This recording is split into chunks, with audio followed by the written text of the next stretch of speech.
કતારગામ ઝોનમાં વર્ષ 2005માં કરોડોના ખર્ચે તૈયાર કરવામાં આવેલ અને કોરોના કાળ દરમિયાન બંધ કરાયેલા સ્કેટિંગ રિંગની દેખરેખ નહીં રખાતા ખંડેર હાલતમાં જોવા મળ્યા છે।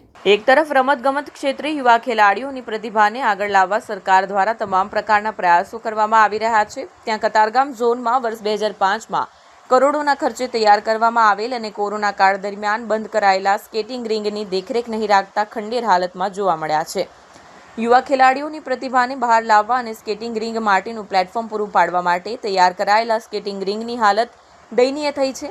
વર્ષ 2005માં બનાવેલ સ્કેટિંગ રિંગ ધૂળ હાલતમાં દેખાઈ રહ્યા છે।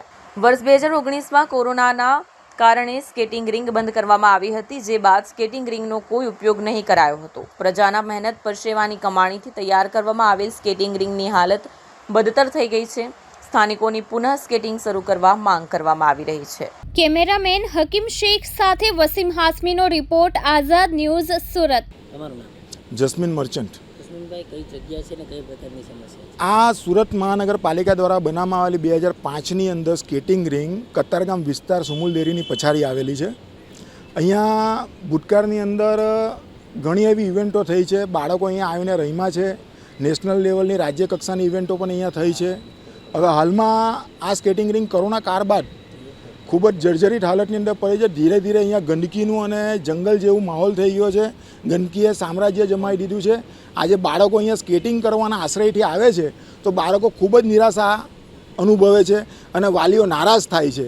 આજે આપણે સુરત શહેરની અંદર તમે જોવા જઈએ કે સ્કેટિંગ કરવા માટે બાળકો રમતવીર જ્યારે આપણે બનાવવાના હોય ને ત્યારે એના માટે જે એન્વાયરમેન્ટ સુરત મહાનગરપાલિકા દ્વારા જે આ ઇન્ફ્રાસ્ટ્રક્ચર બનાવેલી છે તેની જાળવણી થઈ જ નથી શકતી।